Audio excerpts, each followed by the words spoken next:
Okay, so earlier today we were talking about some fears. Were we? Well, I was talking about my fears. Specifically, my fear of stickers Oh, I see. Okay. and price tags. Yes. And really anything like wet paper, wet price tags, like stickers on fruit. See, I would never consider that to be a fear of yours. You just gag when you see it. Like, I'm legitimately afraid of it.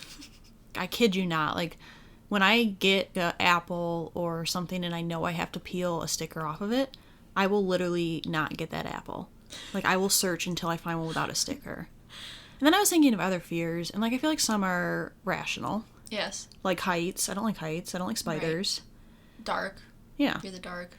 And then you get into the ones that are maybe a little unconventional, like I'm afraid of being cut in half by an elevator. Like the doors. Which, I mean, granted, it's happened. Yeah. So, I don't like being near edges, like railings that only go up to like your waist, because I'm a very clumsy person. I just have this fear that one time I'm going to be on some elevated platform and trip and just fall over. do you think it has anything to do with the fact that our brother in high school told us he would shove us over the rotunda railing if we got too close to it? Well, see, he never told me that. He told me he was going to put me in a locker, and he said he was going to put me in a trash can. So he just told me that. But that was in middle school. Yeah, I don't think he ever told me he was going to push me over the rotunda. I don't remember. It might have, and I have just forgotten, but... But yeah, I mean, I feel like some of them, there's definitely cause for some of them. Yes. Like, but then it reaches a point where it's like, I feel like every fear, there's a reason someone fears it, so there's got to be some legitimacy to it, whether or not people understand it. Yes. Yeah, I guess that makes sense because there are people who are afraid of shots. They don't like needles. They don't like looking at needles or seeing someone get stabbed with a needle. And that is not something that bothers me. But then I think about my irrational fear of eyeballs. I don't like touching eyeballs, especially things happening to people's eyeballs in media. I just watched Sin City for the first time recently, and I was like, please warn me if there's any eyeball stuff, because it's a pretty violent movie. And they're like, oh, don't worry, there's no eyeball stuff. And then, like, within the next 10 minutes, there was an eyeball There was thing. eyeball stuff. And I went, oh, God, and, like, covered my eyes. But it was just the one thing, and it wasn't terrible. But I think that stems from when I watched Prison Break, when I was maybe 12 years old, maybe a little too young, and watched an inmate stab another inmate in the eye with a broken light bulb. Just stabbed him right in the eye with it. And ever since then... You saved me in Game of Thrones. I did. Because you warned me, knowing I also am the same about eyeball stuff, that a certain scene was going to happen. We won't spoil in case anyone hasn't watched it. Yes. But someone grotesquely gets their... Basically, their head gets blown up. Yes, but starts with touching the eyeballs. Yes. So Alyssa politely told me when the time came to cover my eyes. I watched that scene, and I sat for like 15 to 20 minutes just staring at the wall because I was so disturbed what I had just witnessed. Yeah. And it was sickening. That's fair. That's fears. That is fears. And that's eyeballs. Yeah. Good luck to me, to future me, who's maybe getting contacts tomorrow. Yeah. We'll see. Best of luck. Thanks. Cheers. Cheers.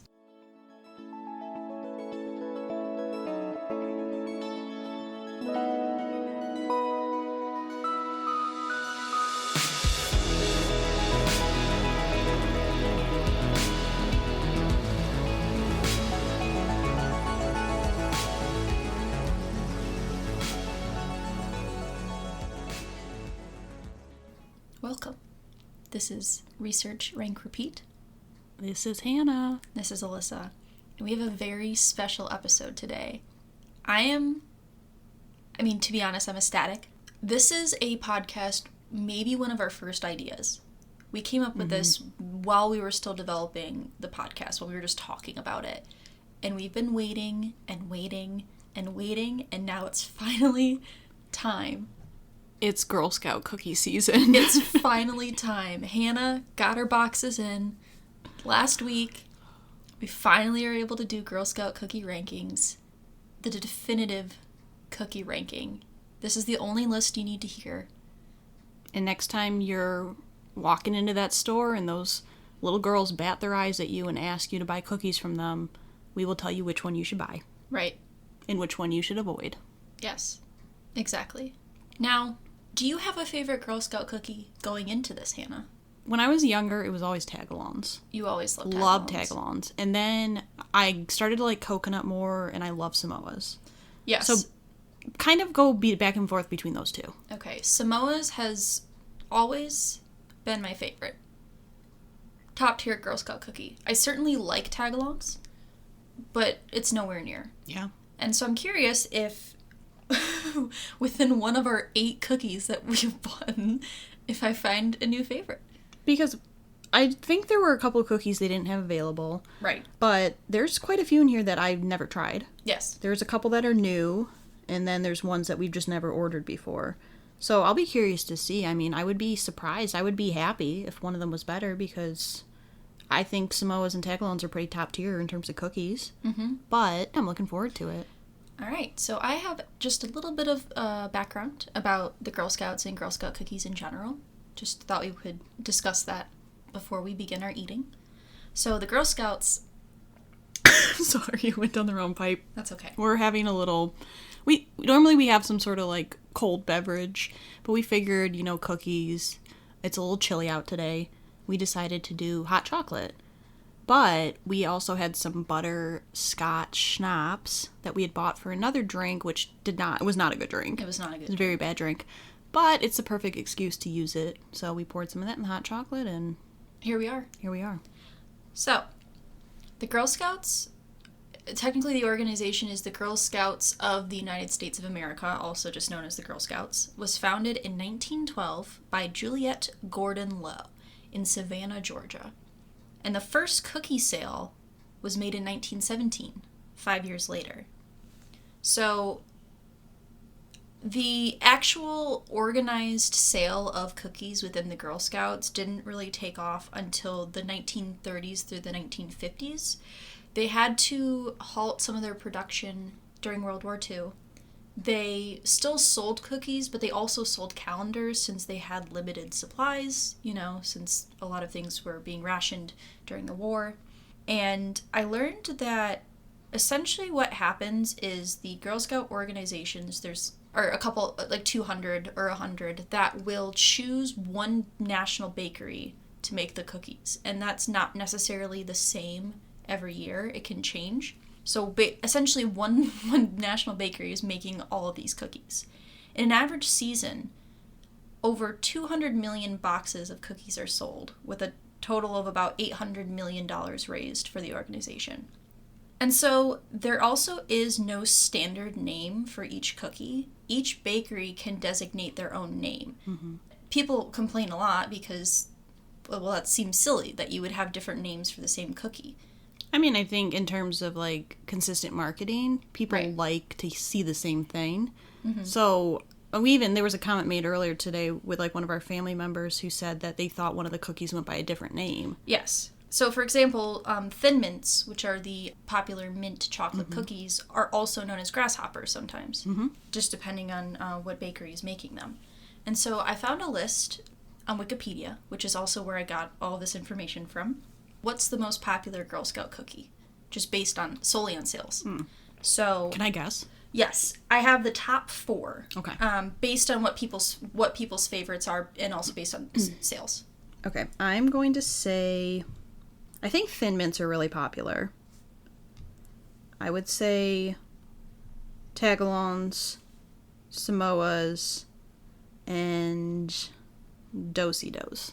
That is all 4. Oh, you nailed it. Thin Mints, you are correct. Thin Mints would be the most popular, 25% being the most popular. Then you have Samoas with 19%, Do-si-dos with 16%, and then tagalong with 13%. And there are currently 51 discontinued cookie flavors. So I found what I considered to be the weirdest. There certainly was a lot of oatmeal, like a lot of oatmeal raisin or oatmeal variations, and I was like, it's not weird, it's just bad. It makes sense. There's also a lot of like cinnamon cookies, like multiple cinnamon cookies, but by far the weirdest is mango creams, which are vanilla, coconut, cookies with mango cream, like, filling. That actually sounds kind of good. Yes. But I don't think it would be that popular. Exactly. That is exactly what I thought. Like, in concept, it does sound really good, but also, and I get they want to be experimental and they want to try weird stuff out. Why not? You know, get weird with it. But it only was sold for about a year or two, I think. Yeah, that makes sense. So, that makes sense. But yeah, that's all the background I have. I just wanted to just present a little bit of information. Okay. So like Alyssa said, we have 8 different cookies. I'm just going to run through them really quick.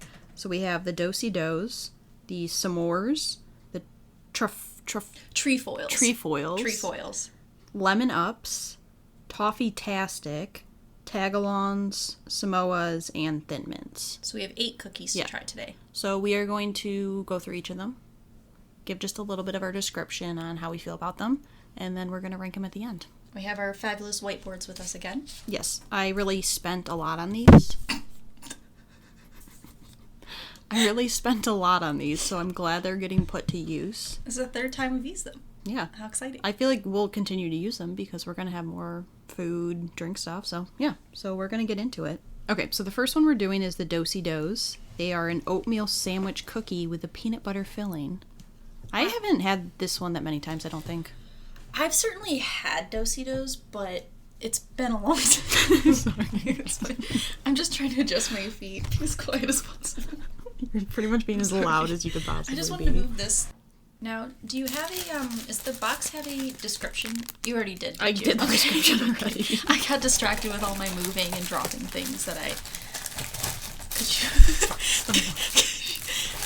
Could you be any noisier? It's like when we used to try when Sun Chips decided to rebrand their bag to make them more eco-friendly, and we would try and open them at like 2 a.m, and it was the loudest thing ever. So this cookie looks... I'm just going to wait until you stop. It looks like a dog biscuit. It kind of does look like a dog biscuit. It seems like it would taste dry. Kind of looks like a nipple. Yeah, it does a little bit. It's like one of those peanut butter crackers. So my question is it going to be as dry as a peanut butter I think cracker? it might be. All right, okay. Well, here's enjoy. to dog biscuits. And dry. Okay, so next we have the s'mores. Oh, were we not going to discuss the cookie itself? Oh, I completely forgot about it. We just ate... Okay. So that should tell you everything. Yes. So it's about as dry as I imagined it would be. Yeah, we used to eat our dog's biscuits. Dog biscuits, and that's pretty much the dryness of it. I will say, flavor was very good, though. The peanut butter flavor came through. It came through. And the oatmeal did. It's a nice blend, but realistically, I'm not going to eat a whole box of those. No. I'm going to eat one and maybe dunk it in coffee. Now, certainly, if you wanted cookies that you weren't going to binge eat in like 2 days, probably would be the cookie for you. But that's pointless. If you're not going through a box of Samoas in like 2 days, you're doing it wrong. That's true. Okay, so we're going to move on to s'mores. Just s'mores is the name. Just s'mores. Well, it's called Girl Scout s'more. Okay. It's a graham sandwich cookie with chocolate and marshmallowy filling. So the appearance-wise, it looks nice. It looks like one of the Keebler Elf cookies Sandwich sandwiches. cookies, yes. So on one side it says Girl Scout s'mores. On the other side, is this like an archery ring? Mine's different. Oh, okay. Yours is a horse. Mine looks like archery. I imagine it's supposed to be like camp activities. I think so. Because the girls on the front cover are setting up a tent. Okay. So yeah. Yeah, that makes sense. All right. That one was interesting. It didn't really taste like a s'more. Yeah, it was very sweet. Yeah. I mean, I liked it enough that I ate the whole thing. I did too. Unlike the first one, which I did not eat the entire thing. But it's almost like a s'more where you can only eat like one. And then you're done. And then you're done. I definitely tasted the graham cracker. Certainly. But like the marshmallow didn't really come through maybe, or the chocolate wasn't that strong. I don't think the chocolate came... Something, it's just like the flavor was a little bit off. Yeah, it wasn't bad, but I think that I would not be able to eat more than like one of those and not like feel a little sick. I agree. As an adult. Yeah. Certainly maybe if I was a child, yeah. I could eat more. Right. Okay. Would you like to do the next one? Sure. Next up, we have trefoils, which the description is traditional shortbread cookies. Simple and sweet. Simple and sweet, which is what this cookie looks like, just your run-of-the-mill shortbread cookie. Yeah, pretty basic. Looks like there's like a wave on mine or something. Yeah, but yeah. So something I've come to find is that I really like shortbread cookies as an adult. I never liked them when I was a kid. They're so underrated. Yes. They're so good. They're so crisp and buttery. Mm-hmm. And my first bite, while it was good, my second bite, I dunked it into my hot chocolate combination drink, and it got better. Yeah, you know, my first bite, the shortbread wasn't coming through. Mm-hmm. And then my second one, I, tasted it. And then I took inspiration from you and dunked it in the hot chocolate. And it was, like, a million times better. Yeah, this would be a premier tea and biscuits or coffee and biscuits. Yeah. I would certainly have this with, a hot beverage. Oh, for sure. I would buy a box and, over, time, over maybe a week, Yeah, just a couple each day. It's not the kind of cookie that you need to eat in bulk. It's one of those ones where you could have, 2 or 3 at a time. Maybe with, an afternoon hot chocolate or tea in the winter. But that's a good shortbread cookie. It's good. Yeah. I approve. Okay, so next we have the Lemon Ups, which are crispy lemon cookies baked with inspiring messages to lift your spirits. Would you like to tell me what inspiring message you have in yours? Mine says that I am a risk taker. Mine says I am an innovator. Nice. Now, would you call this cookie humongous? I don't like that. What? Yeah, it's all iced on the glaze. Back. It's glazed on the backside. I mean, this cookie's gigantic. It's a massive cookie. I feel like Girl Scout cookies are known for being, small. I definitely can smell the lemon right away. The lemon smell is palpable. Palpable. I don't know. The lemon smell is very noticeable. I'll just choose a different word. Stop embarrassing myself. All right. We're going to try this out.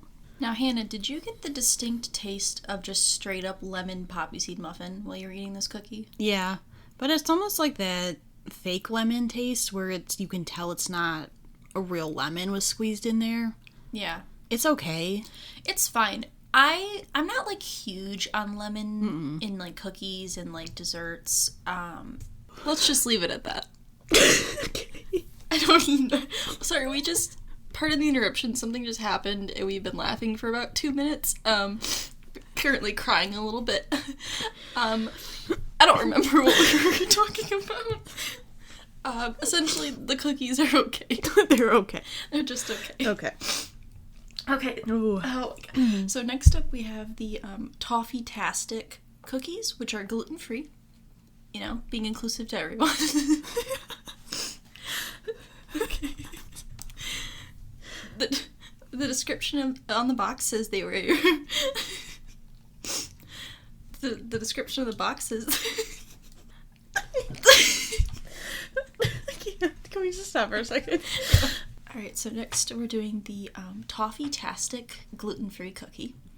And it is described as a rich, buttery cookie with sweet, crunchy toffee bits. Yum. We should say that earlier our family was trying some of the cookies. We didn't have any. My mom said she didn't like it. She hated it. Yeah, she said it was too sticky. My dad said he loved it, so... We'll see. See which team we're on. It's like Edward versus Jacob, except... Yep. Not creepy. Exactly. I think I'm team JT. Yeah, I think so too. It's almost like it's too thick. It's like, I had a hard time just biting into it. It was tough to chew, and it has toffee bits in it, which don't chew well. Yeah. So that you just end up getting them kind of stuck in your teeth a little bit. Yeah, I don't think I would want to sit there and try and eat them all. I feel like I'd just Right. destroy my teeth. The flavor itself isn't bad. I liked the flavor, and generally I'm a person who likes toffee. I'm a fan of eating toffee in a general sense, but I just don't really think it works. I don't either. All right. Okay, so next we have the tagalongs, which is a crispy cookie layered with peanut butter and covered with a chocolatey coating. Delicious. That sounds good. I'll have that. Yeah, I mean, there's a reason why I think tagalongs were always one of my favorites. Agreed. It's got that perfect mix of peanut butter to chocolate ratio. Yeah. I certainly like peanut butter and chocolate as a combination. I do, however, think this cookie is pretty rich. Mm-hmm. And that certainly I wouldn't be able to eat multiple of these cookies. Yeah, I think if you eat more than maybe 3 at a time, you're going to feel a little ill. Yeah, I found certainly I'm sure I could eat way more when I was a child, but Yeah. I found the older I get, the less I can eat amounts of rich things without Right. starting to feel a little sick. Right, I agree. It's still good though. Yeah, still good. All right, and now we have Samoa's. So excited. It's a crisp cookie with caramel, coconut, and dark chocolatey stripes. Nice. Look at the appearance of this cookie. Appearance-wise, this one's the most pleasing so far. It looks like a Christmas wreath. Yeah. It's got those nice striped chocolate and then the flakes of coconut on it.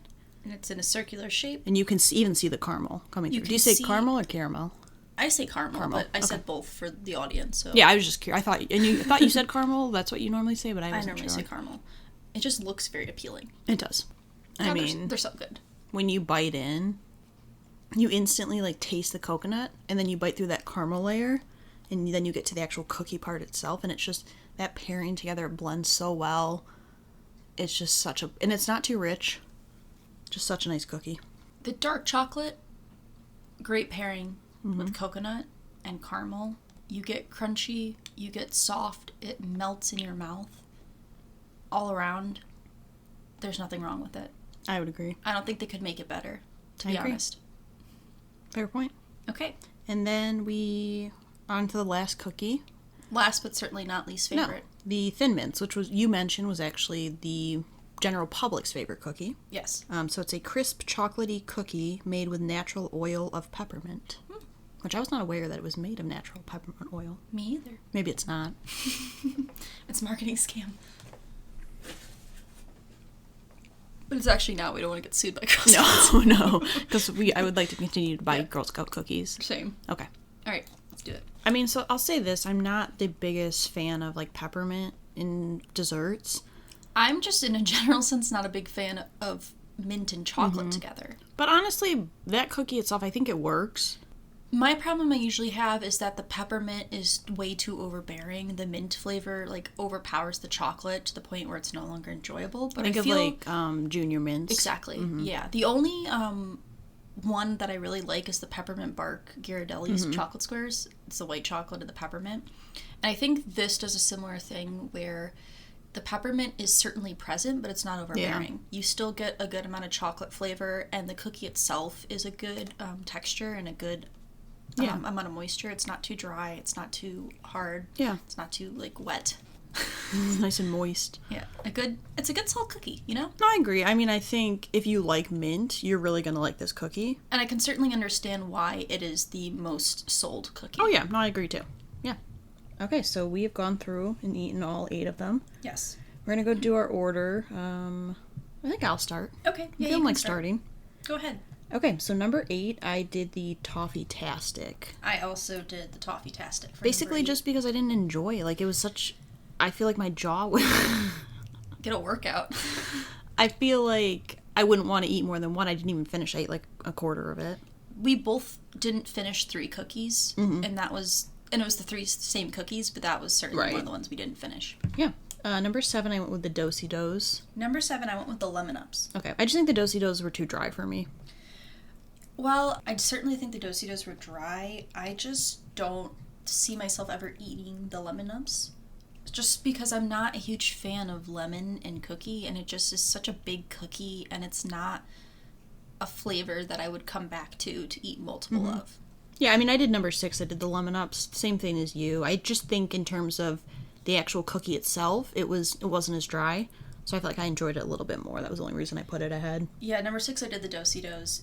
They were way too dry. The peanut butter flavor was better than the lemon flavor, which is why I put it higher. I mean, those are the 3 cookies neither of us finished. Yes. So it's fitting that they would be in the last 3 spots. Okay, so number 5, I went with the s'more cookie. I did as well. I just think, like, flavor-wise, it wasn't all the way there. Yeah, it was a decent cookie. It just, I think it was a little too sweet for me. Yeah. That's fair. Number 4, I went with Thin Mints. Basically just a personal preference of not being a huge fan of, like, the mint cookies, but I do think it's, like, a pretty solid cookie. So I surprised myself. I put number 4 as tagalongs. Because although I really like peanut butter and chocolate together, I just felt like eating this cookie now that it's too rich for me, personally. And a cookie like that, it's like a Reese's. I'm going to eat multiple Reese's. I'm not going to eat just one Reese's. Right. And I don't think I could eat multiple of that cookie and not feel sick. I think that's probably why I gradually change from tagalongs to Samoas is because of probably that. Because I agree, it was richer than I remember it being. The flavor certainly works really well. It's a good cookie. I just don't think I could eat multiple. Yeah, I mean, I put tagalongs as number 3. And I put Thin Mints as number 3. Mostly just because, like I said, I prefer peanut butter as opposed to, like, mint. That's pretty much why I picked that. Yeah, I put Thin Mints as number 3. And going into this list, I wasn't exactly sure I was going to put Thin Mints, just because I know I don't necessarily like mint and chocolate combination, but it works. It's a good cookie. Well, although it's not my favorite, it certainly works, and I understand why it's a lot of people's favorites. It has a good balance between the two flavors. I agree. So number 2, which to me was kind of surprising, I went with the trefoils. Same here. I think, I don't think I've ever really had this particular one, like the shortbread. But I agree with you. I've really gotten into shortbread cookies like the past couple of years, and this is a really solid shortbread cookie. It's especially good. Once I dipped it in my hot chocolate, it transformed into a new cookie. And I mean, that's kind of what shortbread cookies are for. Exactly. You know? Because they are technically dry, right? But they still work. Yeah. And they absorb the flavors really well. Yeah. And I mean, to no one's surprise, number 1 is Samoas. Yeah, I mean, I expected this. I think it was always going to be number 1. Eating Samoas once a year is like a rite of passage.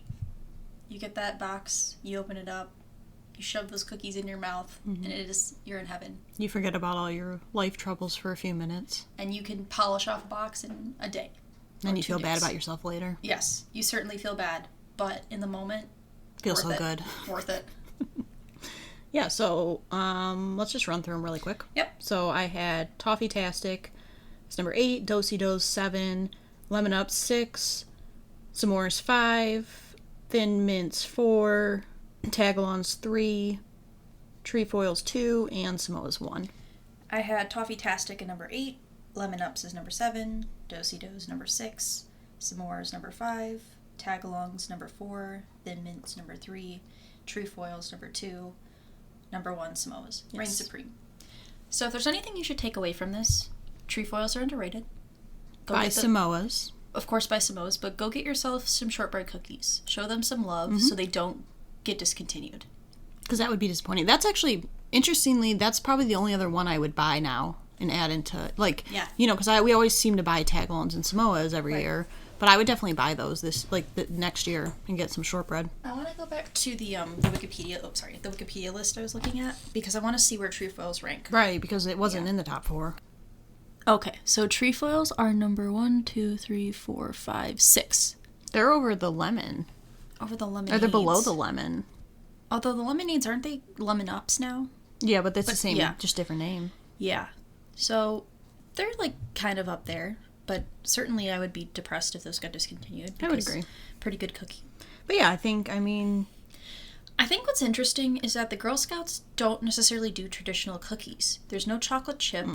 There's no, like, M&M cookie or Snickerdoodle or... There's not even really, like, a traditional peanut butter cookie. Right. They have, like, the peanut butter sandwich with the oatmeal and then the tagalongs. Yeah, like, they don't have a sugar cookie necessarily. I think that's kind of what's appealing, though, is because you spend the whole year, you know, eating chocolate chip cookies, eating normal cookies, and then when Girl Scout season comes along, you get to have, like, these... a limited edition special cookie. And I think it's almost nice because I don't think I would want to eat these cookies all the time. No. I think what makes them good is the fact that they're only available at a specific time. Yeah. It's almost like Oberon with Bell's Brewery. Right. It's a beer that's only available at certain times of the year. Usually during the summer. Special items are very appealing for a reason. Yeah. Yeah. Right. So that's pretty much it for Girl Scouts. Yep. You guys want to tell us how wrong we are? Yes, please tell us why we're wrong. If anyone loves Toffee-tastic cookies, I would love to hear why. Our dad. Oh, yeah, our dad did. Yeah. Well, he said they were very good. He really liked them, so. But yeah, I mean, you can send us an email. You can hit us up on Instagram or Twitter. Yep. And we will be back with a new episode next week. Yeah, and thanks for listening. Bye. Bye. And now, we're going to start with the tagalong. Oh, it's nice and buttery. Feel the crispiness of the box as you open it up. The peanut butter's nice and thick and crunchy.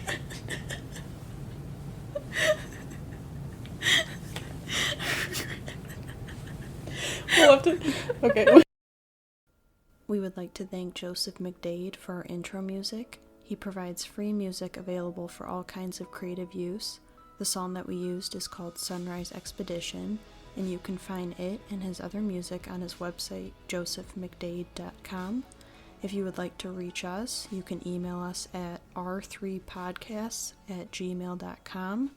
That's R, the number 3, podcasts@gmail.com. Or you can find us on Instagram by searching Research Rank Repeat.